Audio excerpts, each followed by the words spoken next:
As well as mass surveillance, there is also what you could call active surveillance or simply hacking. Tools can be installed using the same type of malicious malware and spyware used by cybercriminals onto your machine or phone if you were a target. Tools for passive and active surveillance are sold by security companies to governments if the governments don't develop them themselves, or even if they do, if they want to buy extra tools. There is a large and very active market in such tools, and when the hacking team group was hacked themselves, it was revealed that they were doing that. Let me introduce you to the ANT catalogue to give you an idea of the sort of tools that governments and any well-resourced threat agent have available to them. The ANT catalogue is a leaked document of the NSA's hacking and spying toolset circa around 2008. So first, let's discuss a passive RF retro ultra-high frequency reflector. And if we go down here, I can show you one.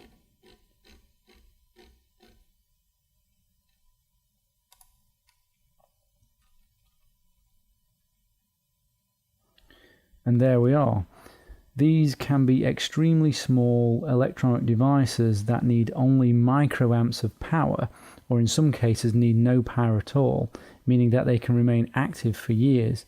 They don't radiate any RF energy, so bug sweeping like you see in the movies doesn't work. They can also be made with commercially off-the-shelf electronics, making them untraceable.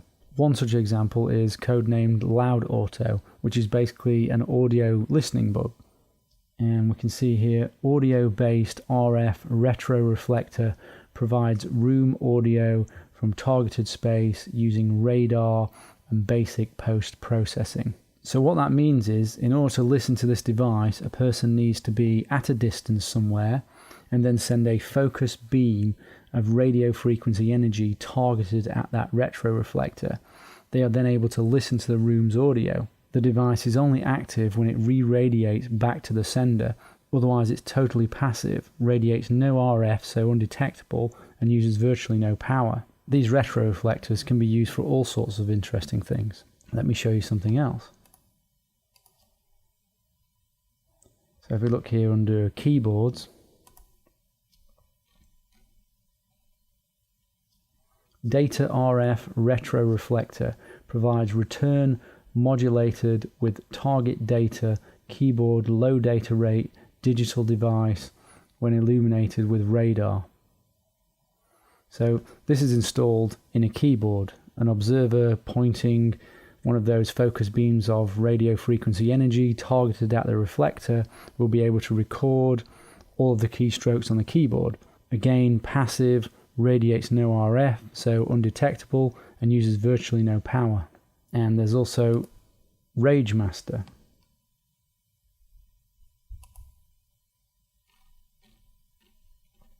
RF retro reflector that provides an enhanced radar cross-section for vagrant collection.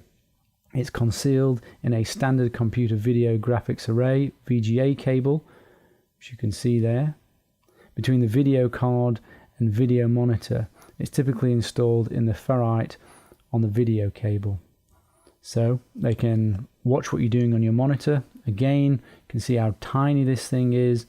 Passive, radiates no RF, so undetectable, and uses virtually no power. Obviously, these things need to be installed, and this process is called interdiction, which means the devices are placed in physically before you get them or after. But even if you're not a target of specific interdiction, you are a target of general interdiction. So for example, there is JetPlow, which is here. JetPlow is a firmware persistent implant for Cisco PIX series and ASA firewalls. It persists DNT banana glue software implant. JetPlow also has a persistent backdoor capability.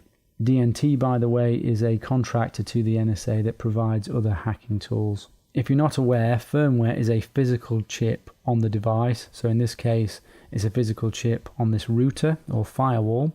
Firmware persistence means it will survive a